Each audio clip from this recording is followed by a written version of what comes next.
Commander Jake Morrison stood on the bridge of the USS Defiance and watched the stars through the main viewing screen. The year was 2387 and humans had built homes on 17 different star systems. They traveled between these worlds using special gates that could bend space and time. Jake had been exploring new worlds for 12 years, and he thought he had seen everything the universe could show him. He was wrong. The USS Defiance was heading toward the Kepler 442 system on what should have been a simple survey mission. Jake's crew had done this kind of work hundreds of times before. They would jump into a new system, scan the planets for useful resources, check for signs of life, and then report back to Earth Command. It was routine work, but Jake loved it. Every new system held the possibility of discovery. Dr. Lisa Carter was working at her science station when the ship's sensors picked up something strange. She had been studying alien life forms for 8 years and had never seen readings like these. The sensors showed empty space ahead of them, but the energy patterns were all wrong. Light seemed to bend and twist in ways that made no sense according to the laws of physics. "Commander Morrison," Lisa called out from her station. "You need to see this." Jake walked over to look at her screen. The display showed a region of space that appeared completely black, but the darkness was moving. It shifted and flowed like liquid, but there was nothing there that should cause such an effect. The ship's computers could not identify what they were looking at. "What am I seeing here, Doctor?" Jake asked. Lisa shook her head. "I don't know, sir. The sensors detect no matter, no energy, no radiation, but something is definitely there. The darkness is moving with what appears to be intelligence." The navigation officer, Lieutenant Sam Parker, looked up from his console. "Sir, we're getting some unusual readings from our quantum drive. The energy emissions are fluctuating in response to whatever that thing is." Jake had commanded ships for 15 years, and he had learned to trust his instincts. Something about this situation felt dangerous, but he could not explain why. The darkness ahead of them seemed to pulse and grow larger as they approached it. "Full stop," Jake ordered. "Hold position at 10 million kilometers." The ship slowed to a complete halt, but the darkness continued to move toward them. Lisa worked frantically at her station, trying to understand what they were facing. Her instruments showed that the anomaly existed partially outside of normal space and time. It was as if something was reaching through from another dimension. "Commander," Lisa said, her voice tight with concern, "I think we may have discovered some form of life that exists between dimensions. The quantum signatures suggest these entities feed on electromagnetic energy." Before Jake could respond, the ship shuddered violently. The lights on the bridge flickered and several console displays went dark. The darkness outside had somehow reached across the distance and was draining power from their systems. "Emergency power to shields," Jake shouted. "Get us out of here now." Lieutenant Parker's hands flew over his controls, but the navigation system was not responding properly. The ship's quantum drive was being affected by the presence of the dark entities. They were trapped and their power levels were dropping rapidly. Lisa continued to study her readings even as the bridge grew darker around them.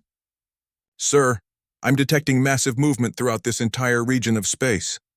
"We didn't just find one of these things. We found thousands of them. Maybe millions." The realization hit Jake like a physical blow. They had stumbled into something that had been sleeping in the void between stars for who knows how long. Their ship's energy emissions had awakened it, and now it was spreading outward like a wave of living darkness. The communications officer, Ensign Amy Rodriguez, managed to get a message through to Luna Command before their transmitter failed completely. "Mayday, Mayday. This is USS Defiance. We have encountered unknown hostile entities in the Kepler 442 system, advising immediate evacuation of all nearby colonies. These things feed on energy and they're spreading fast." Jake watched helplessly as more of his ship's systems failed. The creatures, which his crew had begun calling shadow dwellers, were draining everything that produced power. Life support was next, and then they would all die in the cold darkness of space. But Lieutenant Parker was not ready to give up. He had been working on the engines using only manual controls and backup power. "Sir, I can give you one jump, but it has to be now. The quantum drive won't survive another drain." "Do it," Jake ordered. The USS Defiance jumped away from the darkness just as their main power grid failed completely. They emerged in an empty region of space, running on emergency batteries with most of their systems dead. But they were alive, and they had escaped with information that could save humanity. Lisa's final sensor readings before they jumped showed the true horror of what they had awakened. The shadow dwellers were not staying in the Kepler 442 system. They were spreading outward in all directions, consuming the energy from any technology they encountered. 3 human colonies lay directly in their path, and there was no way to warn them in time. As Jake and his crew worked to repair their ship using whatever power they had left, they could only hope that their warning message had reached Earth Command. Humanity was about to face an enemy unlike anything they had ever encountered before, an enemy that could drain the life from entire star systems and grew stronger with every world it consumed. The darkness was coming, and Jake Morrison had seen firsthand how hungry it was. Captain Kate Sullivan received Commander Morrison's distress signal at Luna Command, just as reports started flooding in from the outer colonies. The news was worse than anyone could have imagined. 3 star systems had gone completely dark in the span of just 2 weeks. No communications, no energy signatures, nothing but empty space where millions of humans had once lived and worked. Admiral Ryan Burke called an emergency meeting of the Colonial Defense Council within hours of the first confirmed losses. The council chamber on Luna Station had never seen such a gathering of military leaders and scientists. Everyone knew that humanity was facing something that could destroy everything they had built among the stars. Dr. Lisa Carter had made it, back to Earth aboard the damaged USS Defiance, and she stood before the council to explain what they were fighting. Her voice was steady, but her hands shook as she described the shadow dwellers and their ability to exist between dimensions. The creatures could phase through solid matter and drain energy from any source of power they encountered. These entities appear to have been dormant in the void between stars for countless years, Lisa explained. Our quantum drive emissions awakened them, and now they're spreading like a plague across human space. Each system they consume makes them stronger and faster. Admiral Burke was a man who had fought in 3 colonial wars, but he had never faced an enemy like this. Traditional weapons were useless against beings that existed partially outside normal space and time. Nuclear missiles, plasma cannons, and particle beams all required energy to function, and the shadow dwellers could drain that energy. Before the weapons could fire, Lieutenant Colonel Amy Rodriguez volunteered to lead a reconnaissance mission to study the enemy's movements and tactics. She took command of the stealth cruiser USS Ghost Rider, which had been modified with passive sensors and minimal energy output systems. Her mission was simple in concept but terrifying in execution. Get close enough to the shadow dwellers to learn how they operated, without being detected and consumed. Amy's ship used cold propulsion and manual navigation to approach the edge of what had once been the Centauri system. What she found there defied all understanding of how life could exist in the universe. The shadow dwellers moved through space in massive formations that stretched across light years. They flowed like living liquid but maintained complex patterns that suggested intelligence and purpose. Her passive sensors detected something even more disturbing. The creatures were not just consuming energy randomly. They were systematically draining entire star systems, starting with the most advanced technological centers and working outward. They seemed to understand human civilization and were targeting it deliberately. Meanwhile, on the frontier world of New Boston, civilian engineer Ben Harris was leading a desperate fight for survival. He had managed to get 200 colonists into the underground mining tunnels before the shadow dwellers reached the planet's surface. The creatures could not phase through certain types of metal alloys, especially those with high electromagnetic resistance properties. Ben had worked in the mines for 15 years and knew every tunnel and shaft on New Boston. He used this knowledge to create a network of hidden shelters connected by shielded passages. The colonists could move between safe zones while the shadow dwellers flowed overhead, draining power from the abandoned cities above. Through jury-rigged communications equipment that used minimal power output, Ben managed to contact other survivor groups across the planet. There were thousands of humans still alive, hiding in caves, underground facilities, and specially shielded buildings. He began coordinating supply runs and rescue missions, turning the survivors into an organized resistance network. Back on Earth, Dr. Lisa Carter was working with physicist Dr. Kevin Chen to find some weakness in the shadow dwellers that humanity could exploit. They had access to the most advanced laboratories and research facilities in human space, but the enemy seemed to be immune to every form of energy weapon they could devise.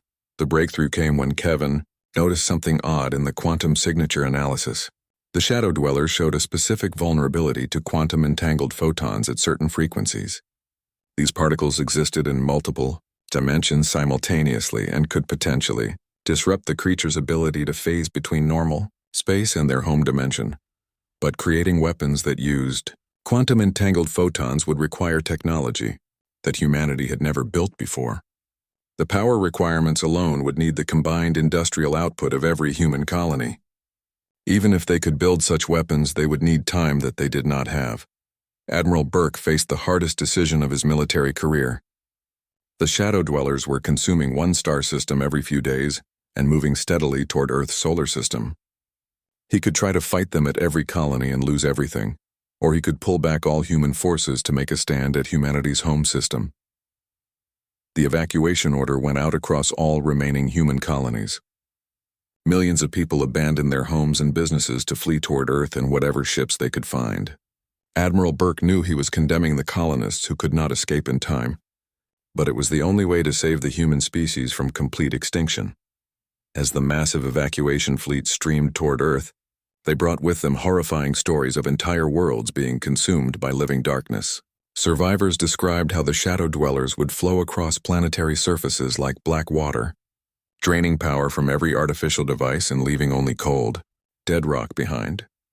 Lieutenant Colonel Rodriguez returned from her reconnaissance mission with tactical data that confirmed humanity's worst fears. The Shadow Dwellers were not just a random force of nature. They had a command structure with larger entities controlling smaller ones. The biggest creatures were the size of small moons and seemed to coordinate the movements of millions of lesser beings. Dr. Carter and Dr. Chen worked around the clock to design humanity's first quantum photon weapons, while Admiral Burke prepared defensive positions around Earth's solar system. They had perhaps 6 months before the Shadow Dwellers reached the inner planets. 6 months to build weapons that had never existed before, and train crews to fight an enemy that defied every rule of warfare. The evacuee ships continued to arrive, bringing desperate refugees and tales of worlds lost to the spreading darkness. But they also brought something else: a burning desire for revenge against the creatures that had destroyed everything humans had built among the stars. That anger and determination would have to be enough to fuel humanity's last stand against the darkness that was coming for them all. Director Helen Fox stood in the center of the largest industrial complex humanity had ever built and watched as thousands of workers rushed to complete the most important project in human history. Every manufacturing facility in Earth's solar system had been converted to produce quantum photon weapons and specially shielded spacecraft. The Terra Industrial Project was humanity's last hope of survival, and Helen carried the weight of that responsibility on her shoulders. The evacuation ships were still arriving daily, bringing refugees from the outer colonies along with horror stories of worlds consumed by living darkness. But they also brought skilled workers, engineers, and scientists who joined the massive war effort. Humanity was gathering all of its knowledge and resources for one final battle against the Shadow Dwellers. Commander Jake Morrison had been promoted to captain after his survival and reconnaissance data from the first encounter. He now led a joint task force training center where volunteers from every human colony learned to fight an enemy that broke every rule of conventional warfare. The training was brutal because the reality of fighting Shadow Dwellers was unlike anything human military doctrine had ever considered. Among the volunteers was Carlos Rivera, a former asteroid miner who had spent 20 years working in the belt between Mars and Jupiter. His experience with zero-gravity environments and emergency repairs in space made him invaluable for the new tactics they were developing. Carlos had lost his family when the mining station at Ceres went dark, consumed by Shadow Dwellers, and his desire for revenge burned as bright as any quantum photon beam. Dr. Lisa Carter's research team had made another breakthrough that changed everything about how humanity understood the enemy they were fighting. While studying the neural patterns of Shadow Dweller survivors, she discovered that human brain activity could actually disrupt the creature's dimensional stability. Specifically, the bioelectrical patterns generated during extreme emotional states created interference that made it difficult for the Shadow Dwellers to maintain their phase-shifting abilities. This discovery led to the development of neural amplifier devices that could boost human brain activity and turn emotions into weapons. The technology was dangerous because it required the operator to experience intense feelings While maintaining focus and control, many volunteers suffered permanent psychological damage during the testing phase. But those who survived became humanity's most effective weapons against the Shadow Dwellers. Back on New Boston, Ben Harris had transformed from a simple mining engineer into a guerrilla warfare leader coordinating resistance cells across multiple star systems.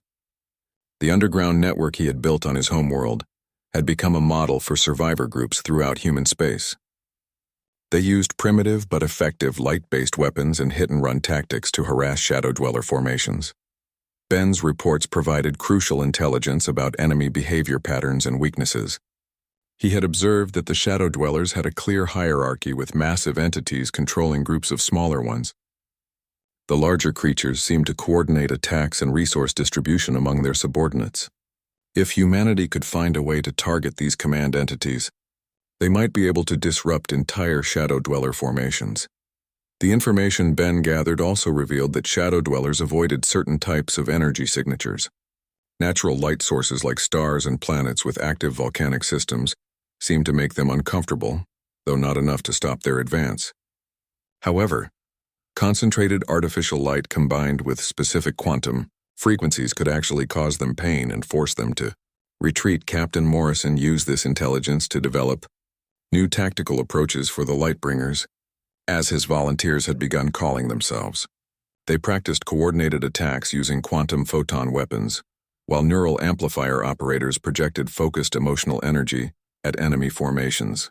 The combination of technology and human willpower created a fighting force unlike anything that had ever existed. The first major test of humanity's new weapons came when a small Shadow Dweller scout force probed the outer edge of the solar system. The quantum-armed battleships USS Lighthouse and USS Solar Flare intercepted the creatures near Neptune's orbit. Captain Morrison commanded the Lighthouse while Carlos Rivera served as the lead neural amplifier operator. The battle was brief but intense. The Shadow Dwellers tried their usual tactics of draining power from the human ships, but the new quantum shielding held against their energy drain abilities. When the human vessels opened fire with their photon weapons, the Shadow Dwellers reacted with what could only be described as surprise and pain. Carlos engaged his neural amplifier and projected pure rage and determination at the enemy formation. The bioelectric energy from his enhanced brain activity created visible distortions in space around the Shadow Dwellers. Several smaller entities lost cohesion and dissolved, while the larger ones began retreating toward the outer system. For the first time since the war began, humans had not only survived an encounter with Shadow Dwellers, but had actually driven them away. The victory was small, but it proved that the creatures could be hurt and forced to retreat.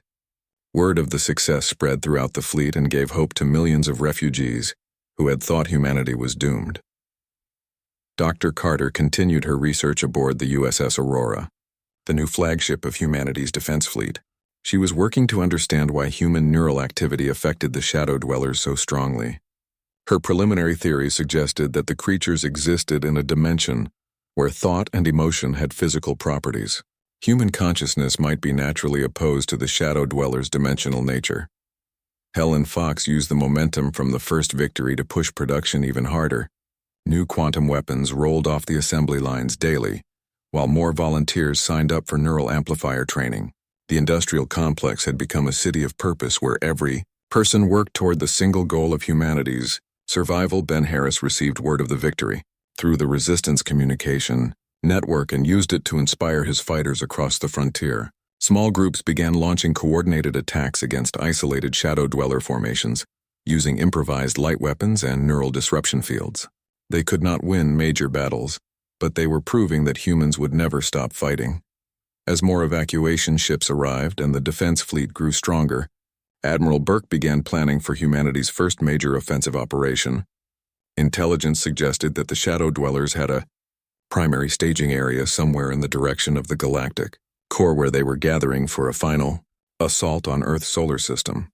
The stage was set for the largest space battle in human history, where quantum science and human determination would face the living darkness that threatened to consume everything humanity had built among the stars.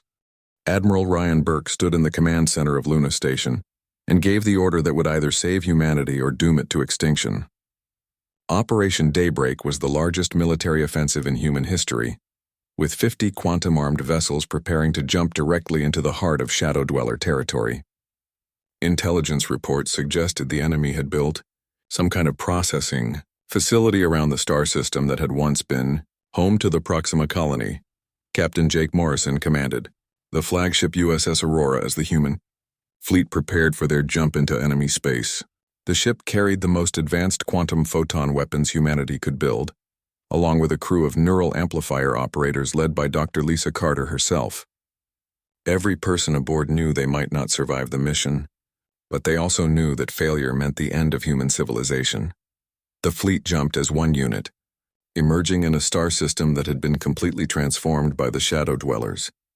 What had once been Proxima Centauri was now surrounded by massive dark structures that seemed to grow from the star itself. The shadow entities had built some kind of artificial construction around the sun, using its energy to feed an enormous creature that pulsed with malevolent intelligence at the center of the system. Commander Rachel Torres led the fighter squadrons in the first wave of the attack. Her pilots flew specially modified ships equipped with concentrated photon cannons and neural amplifier relays. The fighters moved in coordinated formations, using light burst tactics that Rachel had developed during training exercises. The Shadow Dwellers responded by launching thousands of smaller entities that moved like living missiles through space. The battle at Proxima Station became legendary within the first hour of combat.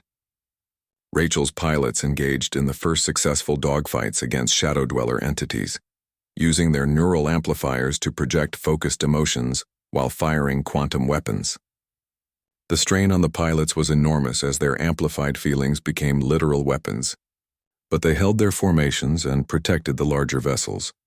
Dr. Carter worked from her station aboard the USS Aurora, analyzing the massive shadow structure in real time as the battle raged around them. Her sensors detected something that changed everything about humanity's understanding of their enemy. The largest shadow entities were not individual creatures but collective consciousnesses made up of thousands or millions of smaller beings working together. Captain Morrison, Lisa called out over the sounds of weapons fire and crew communications. The central entity is not one creature. It's a hive mind controlling shadow dwellers across multiple star systems. If we can destroy it, we might disrupt their coordination throughout this entire region of space. Jake processed this information while directing the fleet's assault on the shadow processing facility. The human vessels were taking heavy damage as shadow dwellers drained power from their systems, but the quantum shielding was holding better than anyone had expected.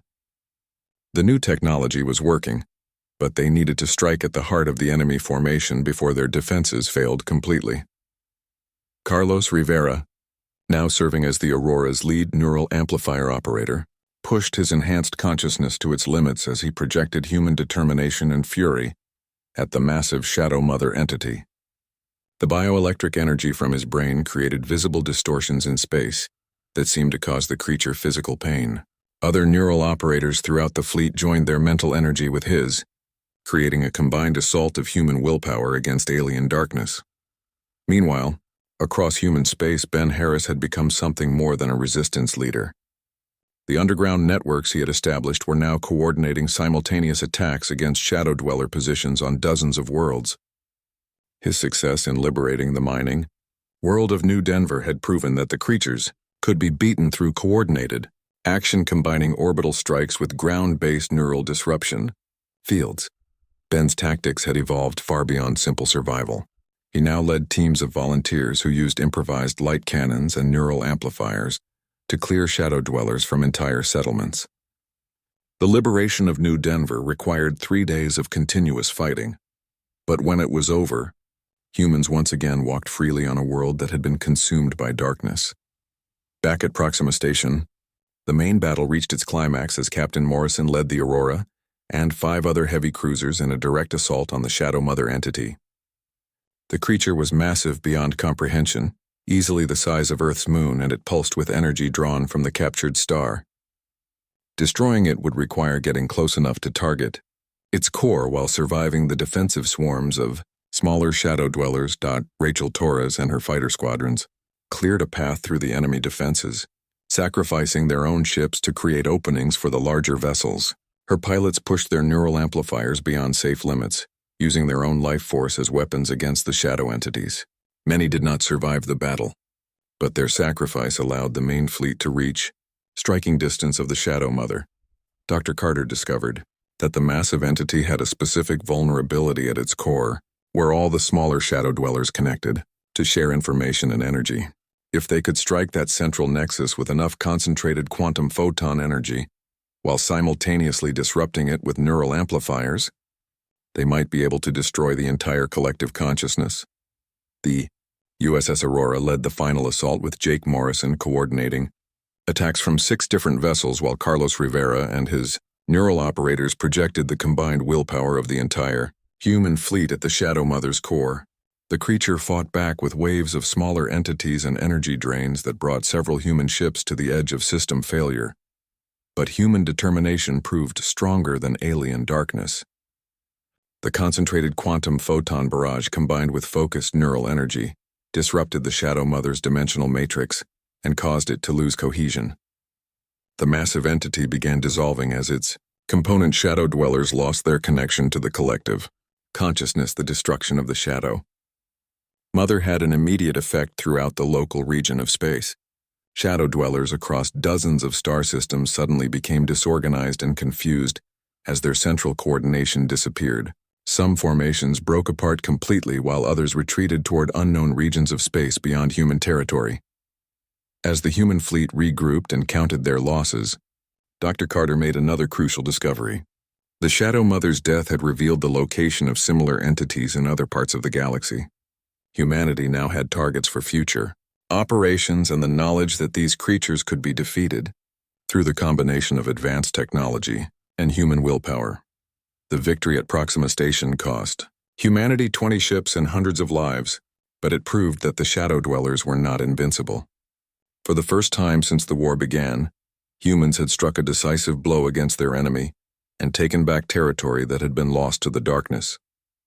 The tide of war was beginning to turn. The final battle against the Shadow Dwellers began 6 months after the victory at Proxima Station. Intelligence gathered from the destroyed Shadow Mother had revealed the location of the primary entity, a massive collective consciousness that controlled Shadow Dweller operations across half the galaxy. It had built a fortress around a captured star in the Vega system, drawing energy from the stellar core to feed its enormous appetite and coordinate attacks against every living civilization it could find. Captain Jake Morrison stood on the bridge of the USS Aurora as the largest human fleet in history prepared for the ultimate assault. 200 quantum-armed vessels from every surviving human colony had gathered for Operation Dawn's End, the mission that would either destroy the Shadow Dwellers forever or see humanity consumed by eternal darkness. Dr. Lisa Carter had spent the past months developing a new understanding of why the Shadow Dwellers were vulnerable to human neural activity. Her research suggested that the creatures were not truly evil beings, but rather manifestations of entropy itself, the universe's tendency toward darkness and decay. They were drawn to consume the light and energy that represented life, growth, and progress throughout the cosmos. This discovery led to a radical new strategy for the final battle. Rather than simply trying to destroy the primary Shadow Mother through conventional weapons, humanity would attempt to seal the dimensional rifts that allowed these creatures to enter normal space. The plan required volunteers to pilot specially modified ships directly into the entity's core while broadcasting amplified human emotions at frequencies that would destabilize the creature's connection to its home dimension. Ben Harris, the former mining engineer who had become a legendary resistance leader, volunteered for the most dangerous part of the mission. He would pilot a one-way vessel loaded with the most powerful neural amplifiers ever built directly into the Shadow Mother's heart. His ship, the USS Defiance's Light, was designed to broadcast the collective hope and determination of the entire human species while delivering a quantum photon warhead that would collapse the dimensional barriers. The approach to the Vega system revealed the true scale of what humanity was fighting against. The Shadow Mother was not just large but impossibly vast, easily the size of Jupiter and surrounded by millions of smaller shadow dwellers that moved in perfect coordination. The creature had consumed the energy from 3 stars and was using that power to open dimensional rifts that connected to the Shadow Realm across multiple galaxies. Admiral Burke commanded the fleet from his flagship while Captain Morrison led the Aurora and the other Assault vessels toward the primary target. The battle began with coordinated attacks from all human forces, using everything they had learned about fighting shadow dwellers over the past year of warfare. Commander Rachel Torres led the final fighter squadron assault of her career, coordinating attacks from over 1,000 small craft equipped with quantum weapons and neural amplifiers. Her pilots had trained for this moment, and they flew their ships with desperate precision, knowing that this battle would determine whether humanity survived or joined the countless civilizations that had been consumed by the darkness. The Shadow Mother fought back with waves of defensive entities that tried to drain power from the approaching human vessels. But the quantum shielding held, and the neural operators throughout the fleet projected such focused determination that the smaller shadow dwellers began to lose cohesion before they could reach the human ships. Ben Harris began his final run toward the Shadow Mother's core, broadcasting enhanced human emotions at maximum power, while his ship's system strained under the load. The journey through the creature's outer layers revealed the true nature of the shadow dwellers to him. They were not monsters or invaders, but rather the universe's own immune system, trying to prevent life from spreading light and complexity through the cosmic darkness. As Ben's ship penetrated deeper into the Shadow Mother's interior, he understood that defeating these creatures required more than weapons or technology. It required the absolute refusal to let darkness win, the stubborn human insistence on creating light and hope, even in the most impossible circumstances. Dr. Carter monitored Ben's progress from the Aurora while coordinating the fleet's supporting bombardment. Her sensors showed that the Shadow Mother's dimensional matrix was becoming unstable as Ben's neural amplifiers reached critical overload. The creature was fighting back by trying to drain the life force directly from Ben's mind, but his enhanced consciousness was too strong and too focused on victory to be consumed. The climactic moment came when Ben reached the Shadow Mother's central core, a nexus where millions of shadow dwellers connected to share energy and information across dimensional barriers. His ship's neural amplifiers broadcast the collective hope of every human who had ever looked up at the stars and dreamed of exploring them. The bioelectric energy overwhelmed the Shadow Mother's ability to maintain its connection to the Shadow Realm. At the same time, the quantum photon warhead Ben carried detonated inside the creature's core, creating a cascade reaction that began collapsing the dimensional rifts. The massive entity started losing coherence as its component shadow dwellers were pulled back into their native dimension. The rift sealed permanently, cutting off the creature's access to normal space and ending their threat to living civilizations. Ben Harris survived the mission through sheer stubborn determination and the protection of his ship's quantum shielding, though the neural amplifiers left him unconscious for 3 days. When he woke up in the Aurora's medical bay, the first thing he saw was stars shining normally through the viewing port, no longer dimmed by the presence of shadow dwellers. The victory at Vega marked the end of the Shadow War, but the beginning of humanity's greatest rebuilding effort. Admiral Morrison, promoted after the successful mission, coordinated the recolonization of the 17 star systems that had been consumed by darkness. Dr. Carter established the Dimensional Research Institute to ensure humanity would be prepared if similar threats ever emerged from other realms of existence, and Harris returned to engineering, but now his job was designing defenses for the frontier colonies. He worked with teams of specialists to create early warning systems that could detect dimensional intrusions and shield generators that would protect human settlements from energy-draining entities. His experience fighting shadow dwellers made him the leading expert on dimensional warfare. 6 months after the final battle, children on New Earth were learning about the Shadow War in school. Their teacher explained that humanity's greatest victory had not been achieved through superior technology or military strength, but through the simple refusal to surrender in the face of impossible odds. Humans had proven that determination and hope could literally reshape reality when focused with enough intensity. The lesson ended with the children looking up at the night sky through the classroom windows. The stars shone brightly overhead, no longer threatening but full of promise for future exploration and discovery. They were not afraid of what might be lurking in the dark spaces between worlds, because they knew that human light would always find a way to shine through any darkness the universe could create.